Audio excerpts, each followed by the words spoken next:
Mouz have quietly become one of the best Overpass teams in the world, even while playing with standard.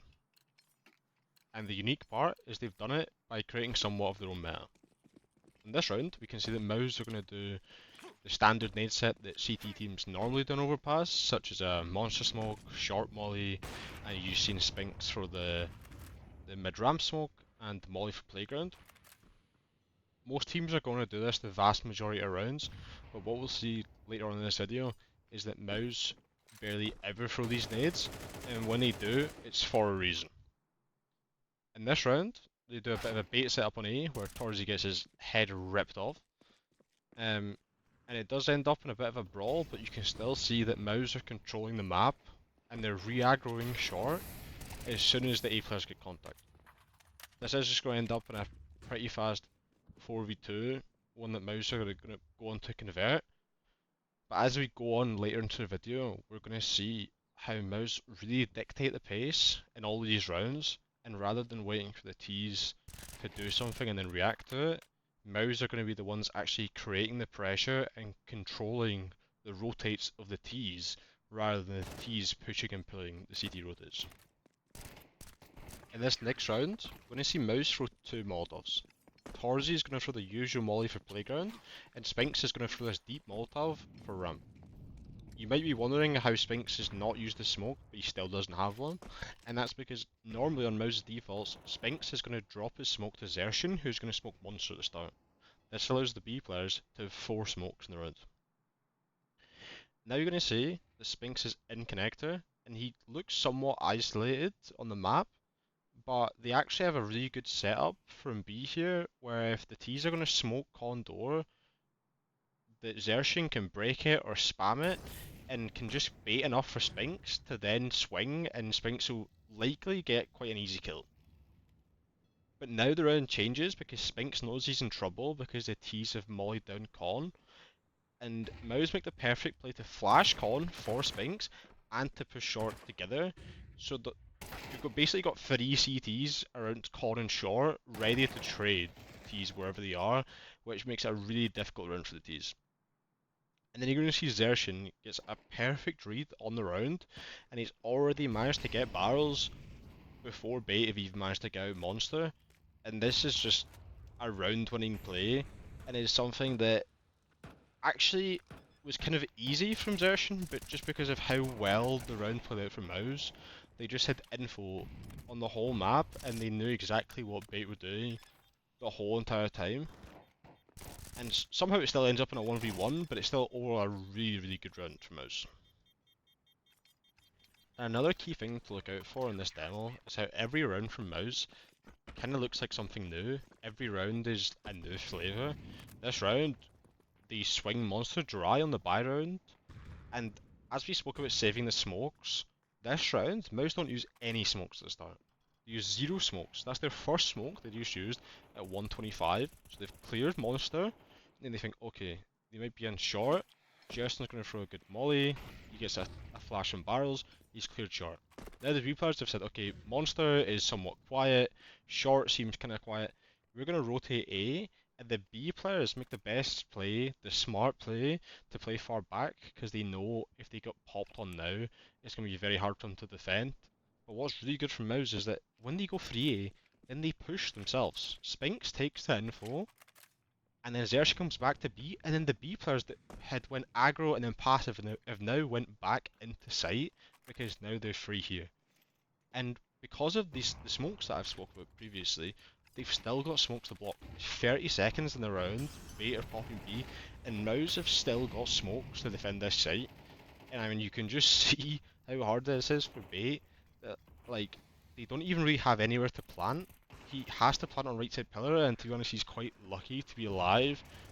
But I think it's pretty obvious to see in this round that this round was always going to be hard for Bait to win. Mouse were just in complete control the whole time, and they were dictating the tempo every point along the way. Now some of these rounds might be a bit hard to follow, as Overpass can be quite a tactical map, so I think it's best if we take a look on strat base, and we look at that first round against Bait that I showed to fully break it down. So as we can see that Mouse are going to throw the standard monster smoke, short molly, and then the 2 mollies from mid. And it's important to note that doing it this way, rather than doing the normal smoke and mollies from mid, isn't just a cheat code to win the game. If your team start doing this, you're not just going to go and win the major. It's still got weaknesses to it, but it's important that when you do things like this, when you have a system, the most important thing is that you know your own weaknesses. And with Mouz throwing these 2 mollies, it's important to note there's a gap on the first one where you can strafe the back wall to mid because it doesn't really get you. So if you run around the left, you can swing that wall. And if you go through playground, you can run on the right side again where you're not going to take so much damage and you could kind of run too long somewhat for free. So those are 2 weaknesses, and then the other one is just connector, because 2 players are kind of committed to throwing these mollies and sometimes HEs and stuff at the start, then connectors sometimes can be a bit weaker, and if teams are getting dominated on mid, then that is somewhere that teams might want to exploit. But you can see that Mouz in this example are ready for that weakness, they're doing a con setup, they're ready for teams to try and exploit this area on the map, and they're in a really good setup for it. Um, So I think it kind of just goes to show that it's not always about having the best round, but just knowing that in ways it can go wrong. And in this example as well, I also showed that Xertion done the flash into connector for Spinks. If they were coming at mid, Xertion could also done the flash above connector for Spinks, and it would have also been a really good round. This analysis is powered by Stratbase, provided by UKCS Hub. Use code UKCS Hub on a Stratbase for a 20% discount on your first purchase. Now getting back into the game, as I was just saying about noticing your weaknesses, here we have one example of Mouz knowing that people are going to want to try run through both their mollies and run through playground, and you're going to see that Spinks is going to throw this HE. And if you look at it from VSM's perspective, he's going to run through both mollies, and he's going to eat this HE. He's 3 HP, and the guy behind him is on about 30, and it just becomes a really hard round if teams want to do this. But this isn't the only way that Mouz are prepared to deal with stuff like this. Mouz are also prepared for teams that want to swing on this back wall, which more and more has become more common, especially teams trying to pair it for front toilet smoke. And here he's not going to get any contact, but you can see the idea is there. Toilet's just going to throw the flash over, Spinks is checking if anyone's there, and then they're going to fall back. Now sometimes on the B side of Overpass, it can feel quite frustrating, as a lot of the time you feel as if you're kind of just sat there on the site waiting for the T's to come through monster or out short. But Mouz are actually really creative when it comes to finding info and trying to find picks in different ways. In this round, we can see that JL's doing the early flash for short for Xertion to peek on the flash.